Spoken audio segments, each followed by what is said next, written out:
Today's show is all about camo. How important is it? What we look for in our camo, the pattern, why we use it, when we use it. We answer all the questions from our viewers and our listeners today as well. Camo, now you see me, now you don't.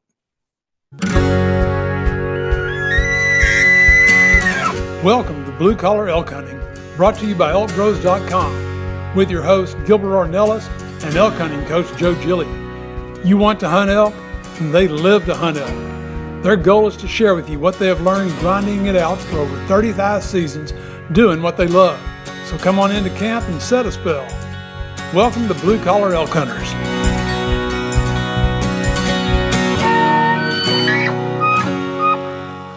Welcome back to Elk Camp with me and Joe. I have Joe Gillia with us, elk guide from New Mexico, and really good, close personal friend of mine. Welcome to Elk Camp. So, Joe, while I was working today, what were you out doing? Were y'all searching for sheds or hanging out with the elk or what? Man, let me see. This morning started out about 8 o'clock. I had about a good 20 bulls in front of me. I got to work, and I get these texts from Joe, and he's like, check this out. I'm up by so-and-so lake. You notice I didn't give where that was. That's exactly. Look where I was at. And I'm like, oh, man, I'm working, and this cat's up there in the mountain being one with the elk. Well, the cool thing is today was Chav's birthday, so Chav's not here today. And we had all those bulls. And yeah, happy birthday, Chav. Absolutely. We won't mention any years or anything there, but we had these bulls in front of us, and today's February 27th, and the biggest bulls, the ones with those real thick racks, they're dropping. That's cool. That's cool. Won't be long, you'll be able to do some shed hunting, huh? We're going to be back at it again next week. We want to give it a week, let the snow go down a little bit more, but we saw a couple of, forearm thick. Come on. Oh, I'm talking forearm thick just with one, sticking up there on the side. So, we figure right there in that first week of March, all those other guys could see a lot of 6x6s, a lot of smaller bulls. And what happens is those heavy ones, as those horns are smaller, they kind of come off later and later. But, sure. it's like finding a little gold mine out there, so it's pretty got a tough life, man. You get to hear about all your fun. I could bore you with all the oil field talk today, but I'm not going to do that. But that segues into, we've had some listeners call in and send us some questions, so we can talk about some questions today. Today's going to be all about camo, for sure, what we talk about. But I guess before we get to just camo, you guys snuck into that herd elk, so I'm sure y'all had some camo on. Oh, yeah. But before we do, why don't we answer a few questions? Sure, you bet. So we got a question here. It says, Joe, talk about being in the woods for a couple hours before daylight. Don't you worry about spooking animals that you can't see in the dark? Well, it's kind of a catch-22. You guys got to realize we're all hunting, public land. Right. And, I've got to decide whether it's going to be profitable for me to risk it to be on those animals first thing, or for other people to be out there spooking those animals. So myself, I've had it a few times when I've gone out, and yes, I've had some animals, you hear them running off through the trees and stuff. That's going to happen.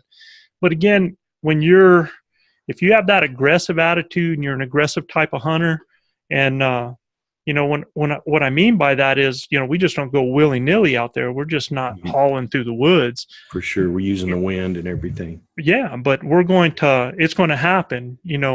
When you're trying to create your opportunities, you're going to have it happen where every now and then, I can't tell you how many times, where I hear an animal bugle and I think he's just not going to be coming in, and I'm cutting that distance down ASAP.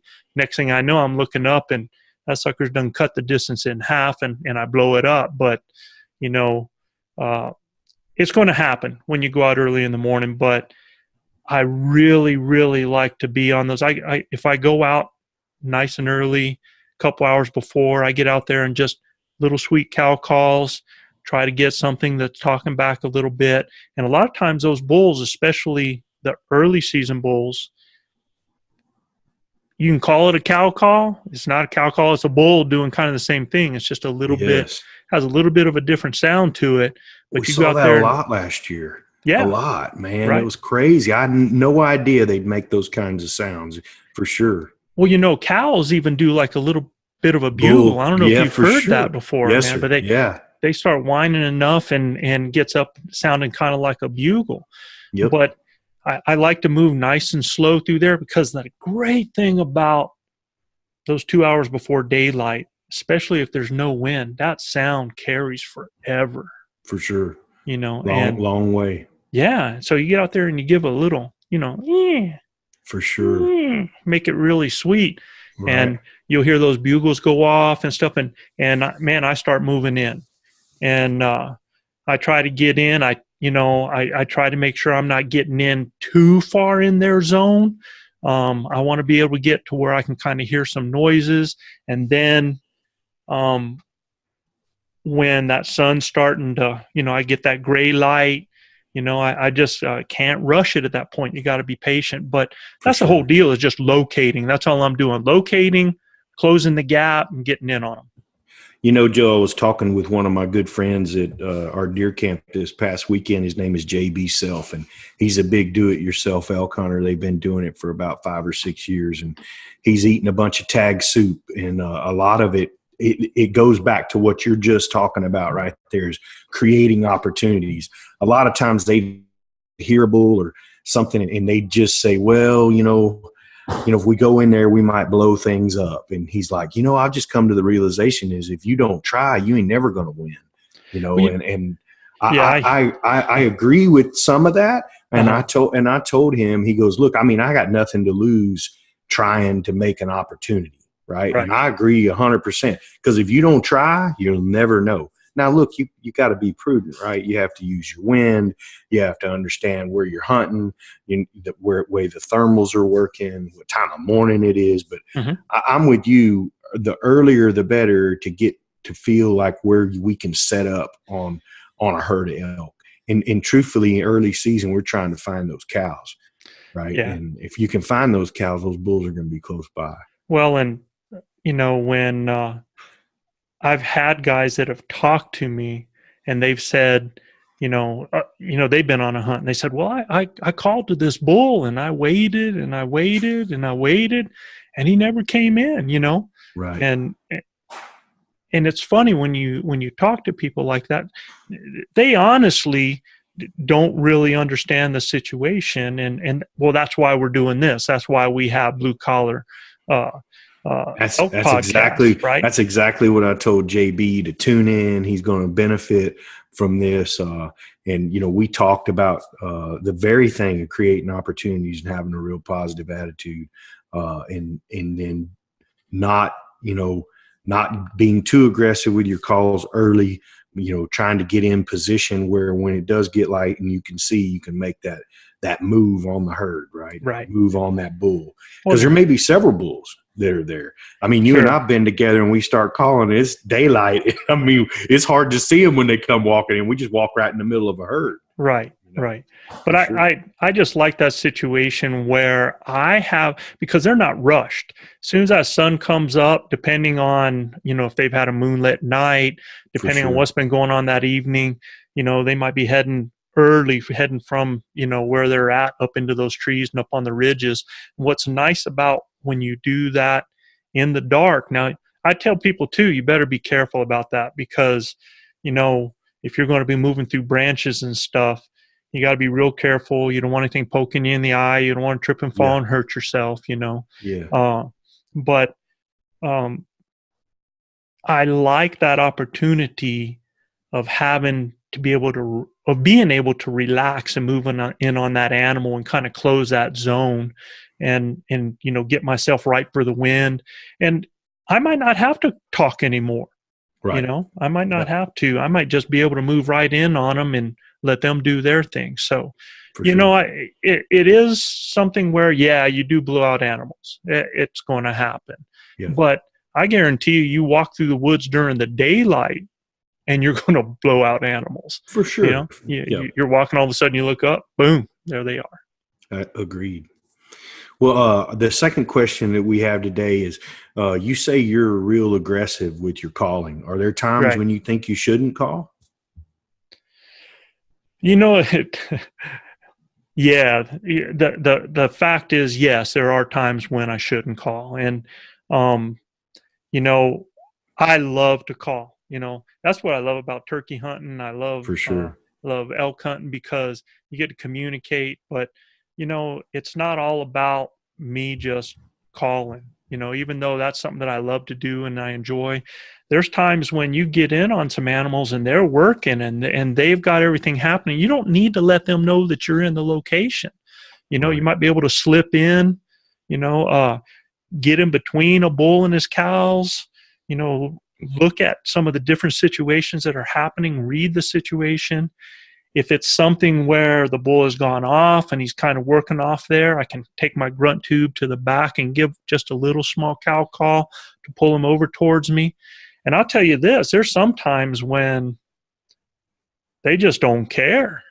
You know, I mean, you can sit there and talk to them and bugle and they'll sit there and feed and move off and they just don't care. And so you gotta try something different. You just don't stay with the same thing. And there are times when you don't want to call. I remember specifically, I moved in on a nice, huge herd bull, had about 20 cows with him, slipped all the way in, got within 30 yards of his cows with him on the other side.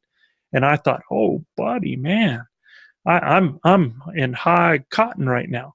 So I went ahead and gave a little cow call.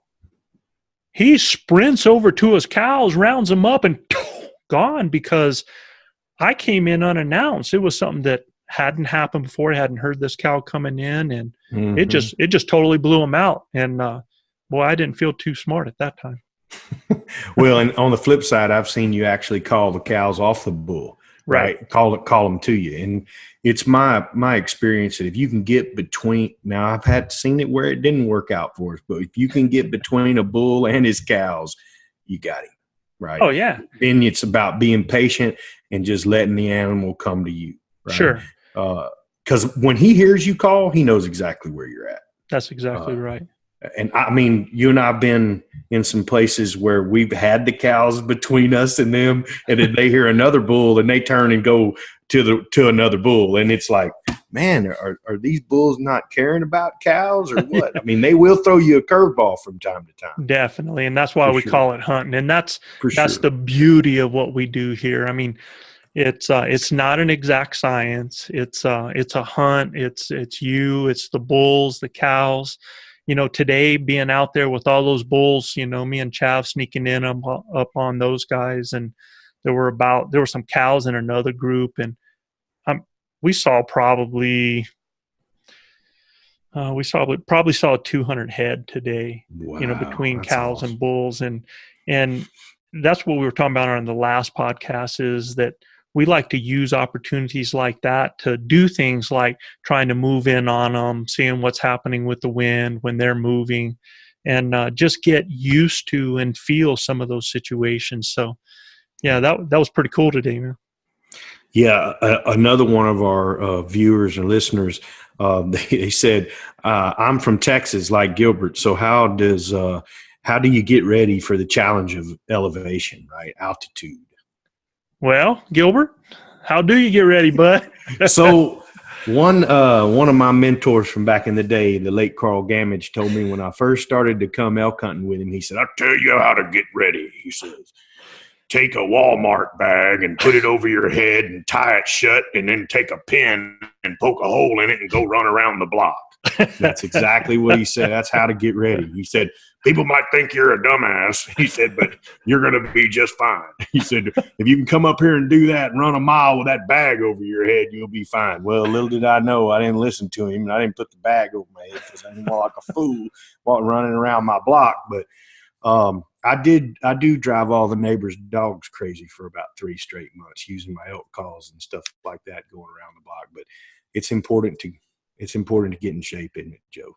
Yeah, most definitely, because, you know, that's one thing I'm real proud about you, Gilbert. A lot of people don't understand, you know, this gentleman from Texas, Gilbert Ornelas, isn't just somebody that has just started elk hunting. I think you and I started hunting together probably about 9 years ago. Yes, sir. And I think when I met you, you were about 325 pounds. Yeah, 330. Mm-hmm. Yeah, right in that area. And, you know, like I tell people, you know, yes, you can be 330 pounds and kill an elk, but your opportunities are now limited. And, you know, you were hunting with other gentlemen at that time, and your focus pretty much was like blinds. You know, you use blinds and sit in those, and, you know, because you get in this hilly country, man, it's tough uphill on the even when lungs. it's downhill. Yeah. I mean, it's uphill even when it's downhill. I mean, So I'll never forget it. I like tell- to died my first time. And Carl wanted to strangle me because I passed on a 5x5. He wanted to strangle me. He said, "I've been carrying your big behind." He didn't say behind, but he said, "I've been carrying your big behind for 2 days, and I pull a bull that's 32 yards from me, and you're passing. Oh my God, I don't know what I'm gonna do with you." He was not happy. You know, I remember the first time that you asked me, it was like, "Joe, I want to hunt with you, man." And I told you, I said, "Gilbert," I said, "you come back having lost this amount of weight, and I will hunt with you, because with my style of hunting, it's not going to do you any good, because you're not going to be able to move the way we need to move." Yeah. And, you know, that was 325 then. You're at 250 something right now. 257 this morning. Yeah. And you know, and I talked to you about all the running that you're doing. I tell people, if you're going to get in shape to swim the English Channel, well, you swim, and you swim a lot, man. Yeah. So if you're going to go elk hunting, man, you gotta walk a lot. And, you know, I tell people to go up and down hills, you know, do steps, do step ups, because shoot, you spend most of your time lifting up a foot and putting it over a log. Volcanic rock that's not flat. Right. I mean, there's just nothing up there it's all brutal for you to do. Yeah. When we're in that lower country, you get in that higher country, it's a little bit better, a little bit smoother. We could do a whole podcast on boots and socks. Right. I mean, seriously. I mean, two of the most important things you can have on an elk hunt. You know, I advise anybody that's not from high elevation to, I don't know what your age and what your condition is, consult your doctor, talk to your local high school coach, ask them to help you out to get in shape. And it really doesn't, you know, like I do a lot of running during the summer. It's not because I like to run, it's because I like to chase elk, and I love to chase elk. So I do some running, but I do stuff where I'm actually walking and then I run. Right. And when I first start off my training seriously, I'm doing like 80% walking and 20% running. Right. And then what I'm doing is I'm trying to increase that. So I'm going to do so much, and before I get to the elk season, shoot, I'm doing 80% running and 20% walking in there. Right. And you can do just as much for your body, really going hard. Like when you do a little bit of running and you come down to that walk and you stay at a fast pace, because that's kind of the same thing as when you're going after an elk, man. You start really getting after it. You hit a hill hard, you top out, and you got to keep going. So now you're still walking, you're trying to get that oxygen in. Right. And how many days does it take you to acclimate when you get up there? I like to be there a day early, and when we come in and make camp up and stuff like that. But it takes me a couple of days. But I tell you, one of the things that I do that really helps me is I start on an aspirin program. It helps thin the blood down a little bit so I don't get those bad headaches. Mm-hmm. I start that a week before I come. And then the hydration part is huge for me. Really big.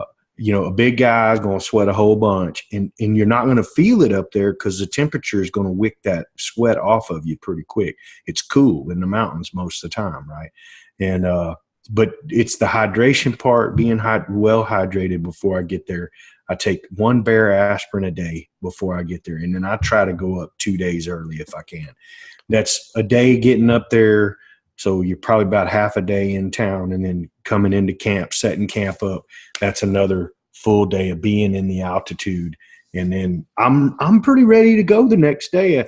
And every year that I've done this, it's actually gotten better. That first year I came up there, not only was I 330 pounds, but I had never been in the altitude really before. And I'm going to tell you what, brother, it was like somebody put a piano on my chest, and I'm serious. I couldn't sleep at night. I mean, and there are guys that have been with me that have experienced that on our hunts, Right. Even our Venezuelan brothers, they had a tough time. One of them had a tough time last year because he just couldn't get past that altitude, poisoning that he had. Right. So, and those guys are in real good shape. So yeah, but if you remember right, one of those fellas that we're talking about was actually, he was thinner the first year he come up. No doubt. And a lot of times you figure, well, I did okay, and so I'll be fine when I get there. Yeah. It's you got to prepare for it. You have to. I'm already starting. So I got 30 more pounds to go. I want to be right at 230 when I get there in elk camp this year. And my regiment's going to be different from yours. I have asthma. So in the cold months here, it's really hard for me to run. But I tell you what I do. We walk and then we run for 2 minutes solid. Right. And then I shut it down so I don't lock up. People with lung issues or high allergies and stuff like that, it's hard on them running, Sure. But the lighter I get, the easier that's become. So there's a type of workout, and I tell people out there to take a look at it. It's called a HIIT workout, high intensity type workout. And they have found that, when you do a high intensity workout, you're going really super hard for about 20 seconds. Yep. And then you're off for 10, 15 seconds. Then you go hard, and you only do this for a minute or 2 minutes, but it's so intense that it really works your system. Well, so, I can recall times you and I've been together where, we've had to go, and you just suck it up, and it's a couple of minutes of really hard charging, and then you got to compose yourself and get your breath back because you're going to have to draw that bow. I've been several times with you where I'm like, I don't know how the hell I'm going to draw this bow back because I can't even breathe, But the better in shape you are, the quicker that recovery comes. Right. Because there is no substitute for living in the altitude, but you will recover a lot faster if you've worked before you get there. Sure.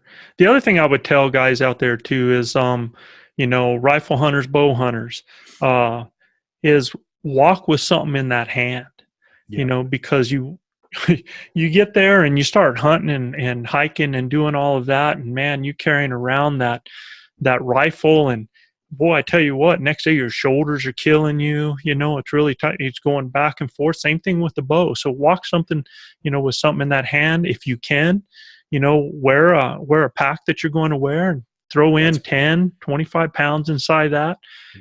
I tell somebody, if you throw 25 pounds in your pack and you just walk with that, you should be ready, because I don't know many people carry 25 pounds in their pack when they're out there, so, that's something that, another way to get ready. But you taught me a long time ago, less is more, for sure. When you're out there in the middle of that, of course, you being a guide and everything, you're going to have most everything.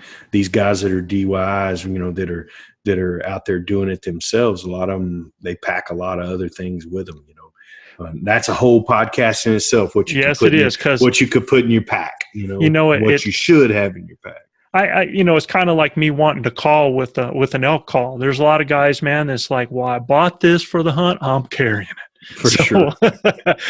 Until about day 5, and then day 5 yeah. was like, I think I'll I get rid watched of that. I watched the guys in our elk camp start shedding things, man. It's like, well, how come you're not taking that? Oh man, thing's heavy.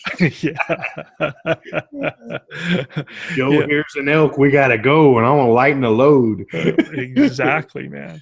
Yeah. So that's a really great question. I'm really glad somebody asked that because it's if you're going to come from Texas, if you're going to come from the East Coast, if you're going to come from California, those places, and you're coming and spending the money to come up to a mountain state and hunt, Right. I think you owe it to yourself to make sure that of all the things that are going to get in your way, that are going to limit you, that are going to make things difficult, you can help lessen that just by being in shape. For sure. Well, our fourth question and last one today, they asked, if you had to select one thing that changed elk hunting for you the most, a real game changer, what would that be, Joe? Oh, wow. And man, God, I'm like tossing between two things because for me and the way I hunt, what some people do with their trucks, I do with a 4-wheeler, getting from one place to the other. So that's been pretty critical. That's just to get into an area and then heading out on the patas, man, getting on the feet and really going after it. But I would say that the biggest game changer, the one thing that changed the way I hunt and freed up my hunting more than anything has probably been the GPS. And now, that's one of those things too. For sure. Everybody carries a GPS with them. Right. When we talk about blue collar elk hunting and we talk about ElkBros, man, and how we've had to do things a tough way. I remember the first GPS I had, I got the smallest model I could, something that was going to mark camp or mark where I was at when I left the bike or the truck and make sure I can get back to it or where I can mark a kill. But the GPS, and now I use Onyx Hunt. I think a lot of guys use Onyx Hunt. If you don't know about it, look it up, because instead of spending $300-$400 on a GPS, most people already have the cell phone. And I think the subscription's right around $20 a year. Yeah. For one state, if you're doing multiple states, it's a different deal. You can go there to their site, Onyx Hunt, and you can check that out. They are not one of our sponsors. This is things that I use. I'm telling you about stuff I use. And I'd rather, if I'm going to have a cell phone, I'd rather spend $20 for a subscription and use this as my GPS than go spend another $300-$400 on a GPS. That's money I can, for other stuff that's critical for me in camp. I want to make sure that I'm sleeping good, that I'm eating good, and keeping my energy sources up. So I tell you that $300-$400 can buy a lot of bologna. For sure. So a lot of beans and weenies. Yeah. Yes, sir. For sure. A lot of people are like, well, what if you don't have cell service? You don't need it. The GPS works without any kind of data connection. And I tell you what, it works great. I use it all over the state here. And it has totally, I don't know if you've ever been up in these mountains alone, Gilbert, but I did a lot of solo hunting, and it used to be when, it's kind of like when you're a little kid, you get to know your house first. Sure. Then you kind of go out in the yard and you kind of explore a little bit, and then you might go into the neighbors, but you always want to make sure you can get back home, right? Yep. Well, that's how it was hunting. I mean, you had to be real careful about where you went. You had to kind of know where fence lines were. Sure, you could read maps and stuff like that, but still, you get stuck in the dark, that gets to be a booger. So you use fence lines, you use roads if there's any of those, and it really kind of held you down a little bit. Whereas now, Yeah, you can rock and roll. I hear an animal, Yeah, I'm gone, and I do not worry one bit. I do things like I carry a compass with me just in sure. case. I carry a secondary um, GPS. GPS of some kind, one of my old ones that I have, just in Right. case. Uh, and man, I'm going, and I think that has changed the game for me the most because I have zero fear. I'm not back looking and stuff like that. I'm going after animals. And Not to mention when we're on public land, we can actually touch on that program and know exactly whether we're on public land, state land, BLM, private. You can see all the boundaries around you. It's an unbelievable piece of equipment. And I would agree 100% that GPSs have changed the way that we hunt for sure. well, it's changed a lot of things. I mean, the way we scout, Yep, the way we plan, the way absolutely. we do the morning hunt. We say, okay, we're going Yeah. over here, and we put a mark down, and we go there. Right. No doubt. I mean, and everything, it's like being there because you can get a satellite view, a satellite image of where you're going to be. I mean, it's pretty remarkable. I used to fish professionally, and the GPS changed the game, and it's forever changing the game about being able to understand where you went safety wise, kept us from hitting foreign objects, and Right. we knew the pig trails to run on these lakes and stuff Well, like that. So, I well, mean, going back to the thing about 2 hours before daylight yeah, and yeah, GPSs, yeah, that GPS sometimes is giving you a straight line, for and sure, for sure. you got to be real careful because I've walked up on a cliff in the dark, Yeah, and yeah. you can't always go as the crow flies. So No doubt, no doubt, no doubt. Yeah, I mean, it doesn't have sonar, right, right? So you're not being able to see those foreign objects and stuff. right. For sure. So cool. Well, cool, man. So our main topic today that we were talking about here in elk camp before we got on our questions was, let's talk about camo. All right. How important is it? With some of your philosophies, Joe? So I hear a lot of things on camo from a lot of people, a lot of people that I respect. And, I remember back in the day when I first started, Chuck Adams was somebody everybody looked up to. And Chuck was always out there in a pair of blue jeans and a brown hat and maybe a camo top and everything, and stalking animals. And so a lot of people, it's pretty much known that if you're not moving, it's hard for an animal to see you. It's about movement, right? For sure. But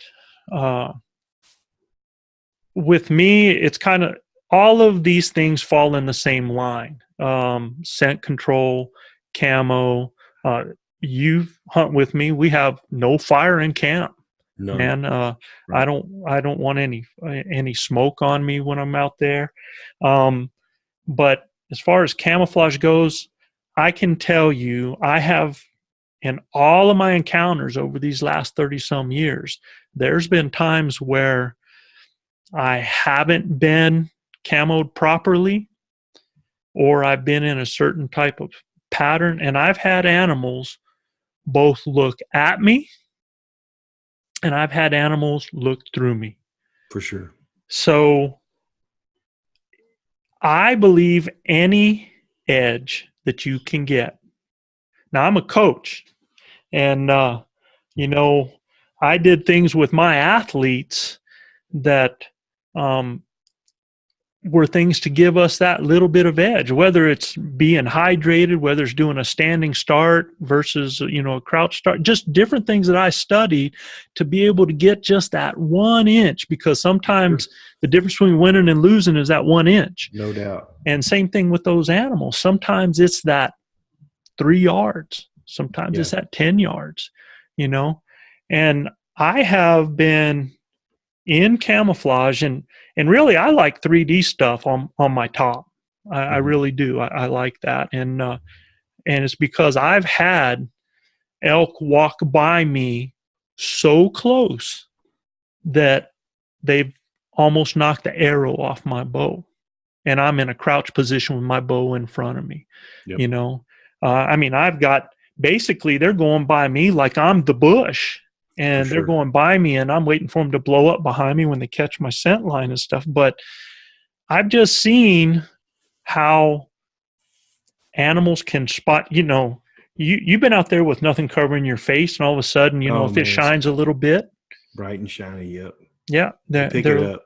yeah, they pick it up. I tell everybody, we're guests amongst their homes, and if somebody walks into your house and moves your sofa out of the way and moves, turns your TV upside down, they're gonna know. You're gonna know it when you walk in the door. It's the same thing with those animals. They walk through there every day, and when something's different, Not right, that's not right, they know it, right? And I believe, just like you said, philosophy of blending in, not moving until they're moving. Because I agree with you. I think that most of them won't see you as long as you're not making furtive movements where it's quicker than they're moving, or they're right on top of you or whatever. I've had them look straight through me like I was just an ornate object, like I was a rock there, right?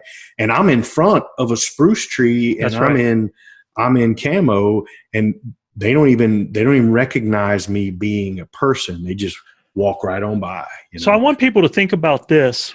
When you're looking for danger, you're usually looking for something hiding behind something. And that's how I kind of see what elk do too, is that they are looking behind things or around things to see if there's something there. And I've had them look around me, so they're actually, that's why it's so important to set up in front of stuff that's breaking up your outline, because they're actually looking past you. They're looking, for things that are back in that background. So I like a crouch position. I'm down on my knees. I like to be low to the ground. That's just what I like to. How do I kill them standing? You have to do what you have to do for the correct shot, but that's my favorite position to be in. But going back to the philosophy on how important camo is, to me, it's very important to me. Right. Now, I'm not a scientist. I'm not the expert. This is my opinion. And no, I'm with you. I think that camo is a huge part. It plays a huge part in what we do. I think also the scent control part is huge too, right? Not having gasoline on you, not having smoke on you. And another thing that really that scientists now have seen, that deer and those type of animals, elk, deer, moose, they can see UV light, right? So if you have any UV brighteners that you use to wash your camo with, it actually makes that UV pop in your camo, and they can see that stuff, right? Yeah. So those are studies that they've done a while back. That it's one of the questions I wanted to ask you, Joe, is I notice a lot of times you wear a different style camo on your top and a different style camo on your bottom. Do you like doing that, breaking your camo up? I do. I don't think all of that came from plan originally. I think that came from economics. Yeah, for sure. I'm the type of person, like, if we talked about what we look for in camo, I like patterns that are big patterns that break up better. I don't like dark, tight patterns. I like, but at the same time, I think it's really, really advantageous. When you look out there in the woods, man, there's rocks, there's grass, there's trees. They break up because they're different textures and they're different looks. And I'll wear one type of shirt, a different type of vest, different type of breeches. I just think when I first started, again, I had to wear what I had. But now over the years, my wife says I have a ton more camo than I think I have. I think I have 2 pair of dress pants in my closet, but I probably have about 20 pair of breeches, camo breeches. And but even now, you've been with me, you see how I kind of break up. And the type of patterns. My mom was an artist, and I was an artist. And when I was very young, when we used to do art, my mom would talk about contrast, so that things had contrast in them. So I learned a technique then that if you take and you set out a pattern and you squint your eyes at it, kind of almost shut your eyes a little bit, it darkens everything so that you can kind of see the contrast a lot better. And it's so funny because if you've ever watched me, I wonder if I've ever been on tape, at some of these places when I go in. First thing I'm doing is I'm grabbing the sleeves or the pant legs, and I'm rubbing them back and forth. Yeah, no shower curtains for sure. Yeah, I don't want that Right. I want myself as silent as possible. That's one thing I look at. And then I get it up there on the side and I squint my eyes at it. My wife goes around and she looks at patterns when I'm there and she kind of squints her eyes and she goes, yeah, that one's too dark, huh? Because it'll pull everything together. And I've seen so many times, I see guys walking through the woods. Yeah, when we're standing 2-3 feet away from each other with normal light, yeah, you can see those patterns on there, but you get 20 yards, 30 yards away, and you start to look at, they start turning into a dark blob. And so I want to break myself up as much as possible. I want patterns that are going to look with large areas in them that break up, but at the same time, when you get close, they have some of that detail in it, so it still breaks it up when it's close. So that's kind of the patterns that I look for. Cool. Yeah, can you suggest any type of pattern for the starting out guys, and it's economical, it doesn't break the bank? I mean, there's some really expensive stuff out there between OptiFade and all these different camos, right? Yeah, they're very, very expensive. And all I can say is, a lot of those are systems, and they're good systems. If you can afford to have some of those layering systems, and you're going to be hunting in difficult conditions, difficult places, that's something to possibly look into. But for me, again, economically, I picked up my patterns at Walmart, and for sure. At the same time, I didn't pick up every pattern at Walmart. I'd go in there and I'm not going to call out any specific pattern, but y'all can do your squint eye test on anything. But there were some of those that just were just way too dark. And, I've seen some companies that have a real dark pattern. They have one, like there's a pattern that I have that's kind of, it almost looks like aspen, up in the Aspen area. And even though I'm not always in Aspen, it really has some nice big splotches and stuff on it that break up really well. There's a camo behind you right there, Woodlands camo. It's been, I don't know how many animals ever been killed wearing a Woodlands camo. Yeah, but even that Woodland camo myself, I think if you'd ever seen, I think Cabela had one of those guide patterns or something like that was really light and darks. And I really like that kind of stuff. Yeah. I've worn some of the Predator stuff. There was a Walmart pattern that was perfect for the oak brush areas that we were, because it was kind of a light, but it had some branches going through it and some different things. But if you looked at it, it was really well broke up. So one of the best patterns is going to be ElkBros when we get it done, man. Amen. Amen, brother, to that. Yeah. I know what I'm looking for, and sure. I think when you look at patterns that look like some of them blur and almost have a 3D kind of in-out type look to give some depth, I guess is the word for it. Those are good things. But, if you're just having to decide through a lot of things, I would say go for patterns that break up as good as possible. Most of the more inexpensive stuff you're going to buy is going to be cotton. So when you wash it, you want to wash it with the right kind of detergents that don't do the UV stuff. Right. And I always turn them inside out. So I'm trying to protect the pattern on the outside as much as possible. I don't want it just to fade out and look all white either. Right. Washed out. Yeah. yeah, and I've had some of those patterns on, washed Sure. out, and had some of those animals come by, and they just boom, they're just looking at you like that. Yeah. So Yeah, and that goes into another thing that I think we could talk about Camo's fabric, right? For right, me, I think the most important thing is to be silent, So I look for fleece or brushed cotton, even some of the new polyester stuff that's out that's really soft. Some of that's kind of shiny, but at the end of the day, it makes no noise when we draw. It makes no noise. It doesn't pile when we're walking through the brush and those things. But I think the most important thing, is the fleece is such a great product to be silent with, right? I And really, I really like fleece, especially in the mountains. It's a great layer.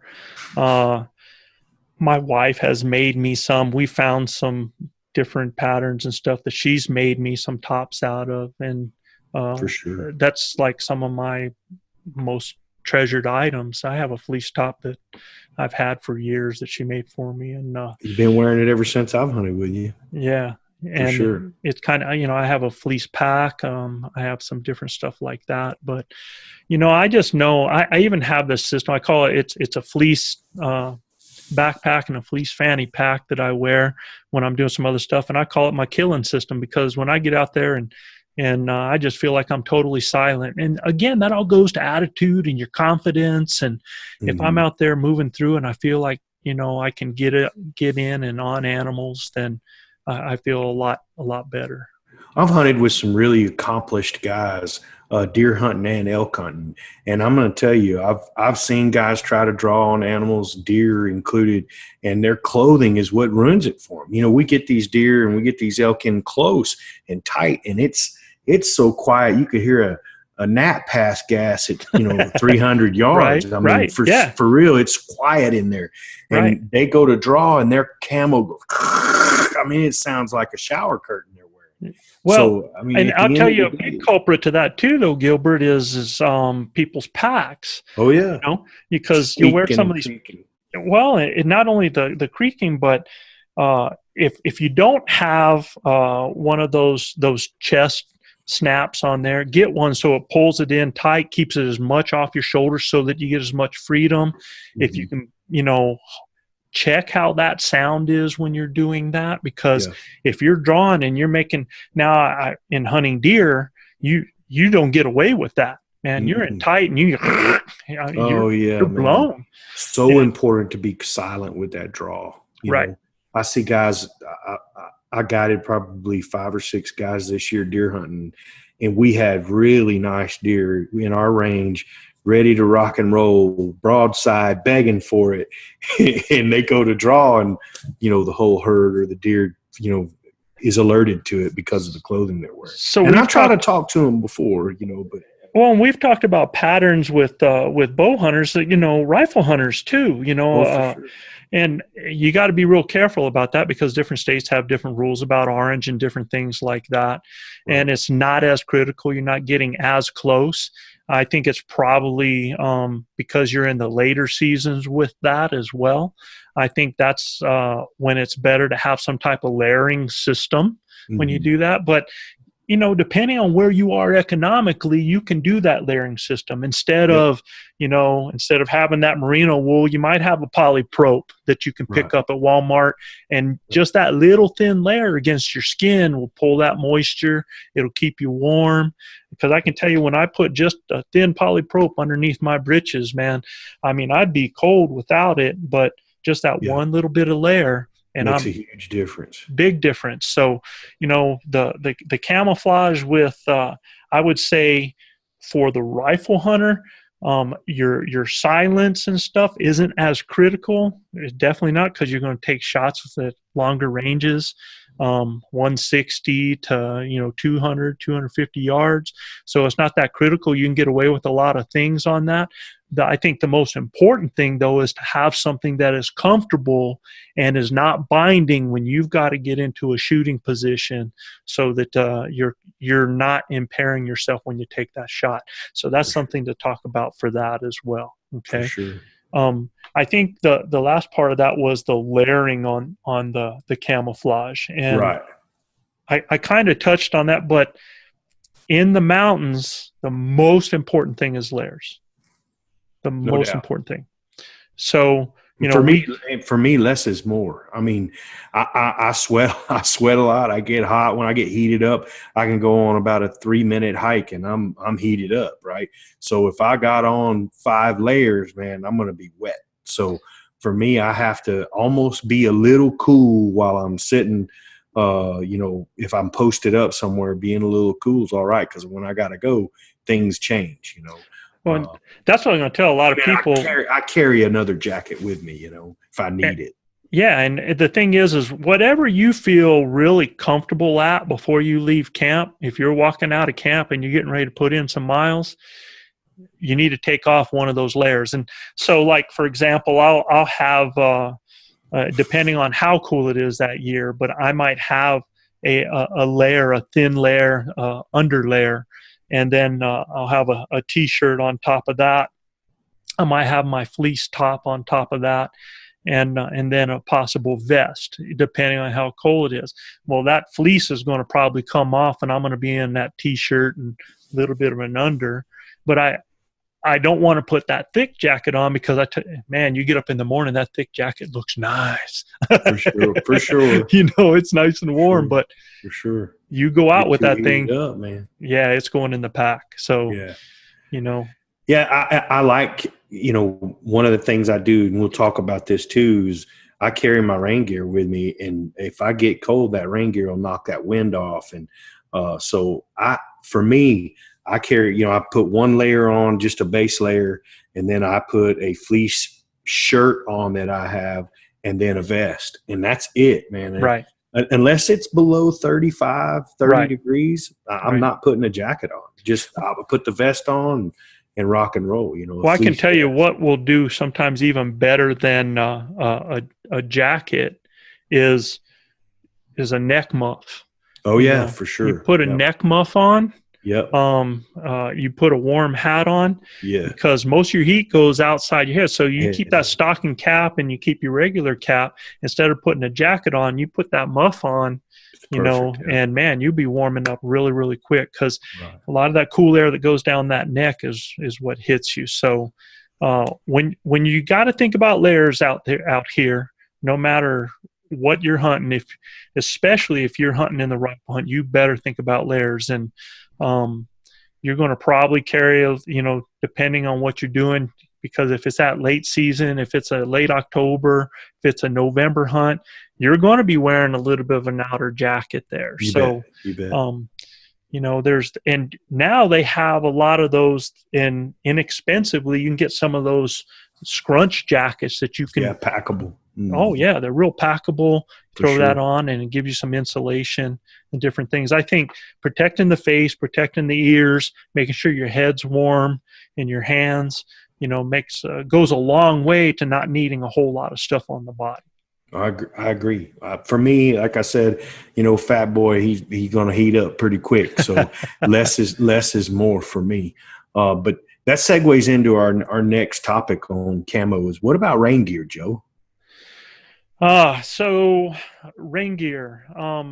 I myself have always been a poncho guy. I've taken guys out that had really, really. Now you brought some rain gear to camp this year that was really light. It was really breathable. I kind of went, it was quiet. Yeah. It was really nice. And that's the one thing, is a lot of rain gear. Noisy. It's noisy. It's kind of binding. You start sweating inside of it. Yeah. Now again, there's a lot of this breathable stuff. It just depends on where you're at. And myself, my rain gear is a poncho. If it's a little drizzle, I kind of stay in the trees. I work from tree to tree, kind of keep me dry. But if it starts to come down, what I like about a poncho is I can put my gun or my bow or anything right there in front of me, my pack. I throw that poncho out, and I'm in a tent, man. I mean, it can downpour, which it does here in New Mexico. I mean, we can get 5-10 minutes just hammering you. Yeah. And I'm just sitting there and I'm just warm and cozy. And I see a lot of these guys that are wearing rain gear with a pack, and they're stuck standing out in it, man. Their packs getting wet, their bows getting wet, and all their stuff. I mean, they're staying dry inside their rain gear, but everything else gets wet. And Yeah. I kind of prefer to keep everything dry, and then that storm goes by, because if you don't like the weather in New Mexico, just wait 5 minutes. For sure. Yeah. I've been with you too. And it's, it'd start hailing and it could snow. I mean, there's a lot of things that could go on, but a lot of them thunderstorms brew up really fast. So, you got to have something where you can hunker down. I mean, last year y'all, had to make a little tent with your ponchos so y'all could all get up under it. I mean, it's big hail coming down. Right. So and it was, that was the dangerous. other thing. That's the nice thing about the poncho. I just took corner to corner, and there's 3 of us sitting underneath that thing, just snug as a bug, For sure. Yeah. And so it has its advantages. The poncho makes a big deal. This year I was wearing some Cabela's MT50 stuff that's Gore-Tex, and it's a real brushed, like a brushed fleece that's real lightweight and it doesn't make a lot of racket. It's packable. It goes inside itself. I can strap it on my fanny pack that I wear. And then the same with the pants. They roll up real small that you can put it in the top of your fanny pack, and you can break out that gear if you need it. And then I carry a poncho, but the poncho I carry is for my gear. I put the poncho over my bow, and it keeps my bow from being in the rain and stuff like that. And if I need it, we can use it for a little lean-to or whatever, right? And and you got to look into that, because not all ponchos are the same. Some of them are water resistant, right? And you can be walking that thing and feeling wet underneath there, inside that. I try to stay away from the PVC stuff, and I go to the Army surplus store and get an Army one of the Army ponchos that they have, and they generally breathe a little bit better than the PVC stuff. That PVC stuff, man, you can get wetter inside it than you can being outside it. Yeah, and I've done it all. I mean, gosh, our first ponchos were the $10 Walmart ponchos, man. And it was just basically to keep us dry and save us, and then get it off and get moving. So for sure. And they don't go down that tight and stuff, but my ponchos are strictly for, I don't want to hunt in them. I don't like hunting in them. If I have to, hopefully the storms are going to go by, and that's usually what's happening that time of year. They kind of hit, they're like guerrilla warfare. They hit you and move on. They come quick too, man. They do. I'm telling you, I had to go get in the truck a couple times. It was so violent, we normally stay in a tent and everything. And I'm telling you, it was so violent that I had to get in the truck. I don't like lightning. I mean, that's in the mountains. That's one of the things you dread most of all is lightning. Man, me and lightning do not mix, man. That scares me to death. For sure. I mean, in everywhere you're at up there is a big tall tree, so it's like all these ground rods up there that, you're just trying to dodge. But and then you're walking and you're looking at trees that are blown up, and got splits down them, and you're like, golly. Yeah. Right. Or, they hit real close to you and blow bark all over you. I mean, that's real harrowing. I think it's real important too to pay attention to your weather patterns. Try to, we've all got cell phones now. Sometimes when we're on these peaks, we can get a signal and get a little bit of a satellite image of some weather coming in and stuff like that. I think even on the Onyx, it's got something now where weather can if you're going to hunt the mountains of New Mexico in September, you can in that early time of year, you can pretty much count on mornings being nice and afternoons getting a thunder boomer, getting a boomer coming in on you. So you just got to be ready for it. And they come in hard and then they move out quick. But I think if I was going to be hunting and I've never hunted out in New Mexico, but I think if I was ever going someplace like British Columbia, or if I had to hunt in Oregon or some of those wet states, I'd totally have to reevaluate the situation. But for where I'm at here, and I think Colorado, I've been, I got a lot of friends in Southern Colorado in that area. It's, pretty much the same thing that, we kind of on the same page as far as that goes. For sure. Well, it's been an absolutely great show today, talking about camo and answering viewer questions and everything. I'd like to thank you today, Joe, for spending time with us at Elk Camp. Hey, this is our thing, man. Always a pleasure. Like to thank our audience for tuning in, and we can't wait to be back next week. So that'll do it for me and Joe today. Welcome you guys back to Elk Camp next week, and look forward to it. Blue collar elk hunters, buddy. See you later. See you, brother.